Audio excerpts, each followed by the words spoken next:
I'm back in the orchard. I kind of had this idea in my head, like with most anybody who's done farming via YouTube in your head, until you practically get down in the dirt of it. Just because you get started on a project, farming never stops. Like it's never finished. And there's these like parables in the scriptures that talk about a man buying land and building a fence around it, planting a vineyard in it, and hiring out laborers to work in it. Like it doesn't quit. Farming is relentless. It's like a constant stream of challenges, obstacles. And it is so intimately connected to soldiering. Like I am seeing so many parallels now to a constant battle. And it was a frame of mind that the military spends a long time training and desensitizing its soldiers to get used to, which is unpredictability, which is the lack of consistency, which is never knowing what the next moment is going to bring.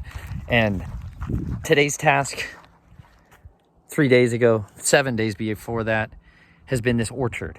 And now temporary fixes become incredibly problematic, like this.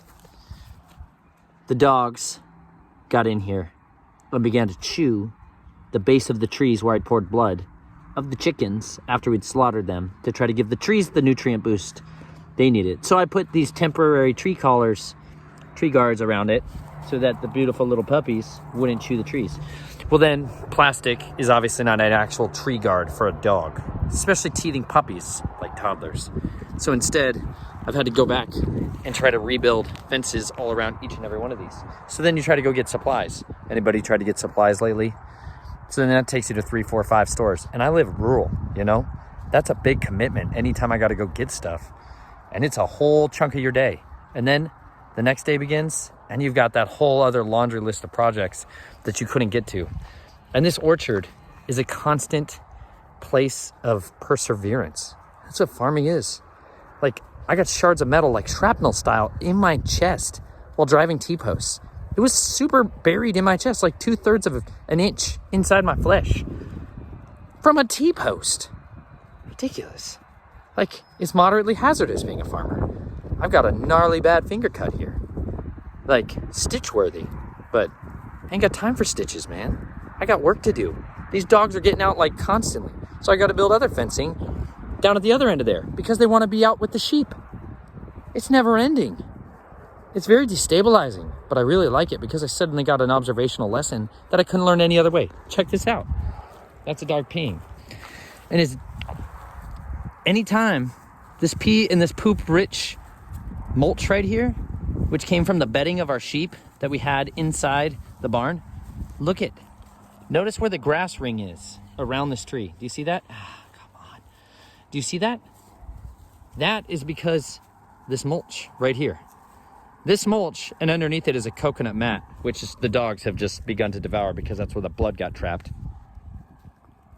It's great to put blood at the base of your trees. Just don't put your puppies in there immediately after. But if you see that, this is why, people talk about the back to Eden gardening method and this deep mulching. What the forest naturally wants to do over there, because it just shed leaves and it just mulched in all the seeds that had just fallen out of those trees. They fall, then the leaves fall on top of that and they create the perfect environment for seed sprouting. It's like it was designed or something. You know what I mean? This entire landscape of farming is just a total continual witness of the cleverness of our Creator and the unpredictability of life. And I like it, but I don't necessarily love it all the time. This is a difficult lifestyle. There ain't nothing about this that's necessarily easy. It's just different. People work very difficult, miserable things and jobs and careers and lifestyles that they live that are super challenging. Mine has totally different challenges. Just like every place you want to live. There's no dream climate. There isn't. It doesn't exist. There's some imaginary one that people think of because they saw it on YouTube or Pinterest, but it's not real.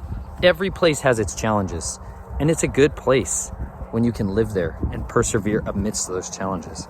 And I hope you guys will do that. So when you plant your super awesome perennial orchard, just remember, it's all about a long-term vision.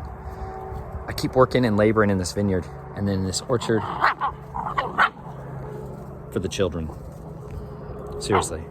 Because I want my children and children's children and whoever it is that happens to walk across this land in the generations to come to enjoy the fruits of my labor. And I want to labor hard and diligently, even if it's on someone else's land, as if it were my own. Because you know what? It's all on our Father's land. And everywhere I go to work, no matter where I labor, it's in my Father's house. And that's a good place to labor because He is there with me. And I'm tired and I'm worn out and I've got 1,200 foot of fencing to do tomorrow. Eventually, there's going to come this moment where I sleep soundly because I know the fencing's done. And it's only going to atrophy. It's going to totally degrade. And I'm going to have to do it again. That sucks. But moms do this all the time too.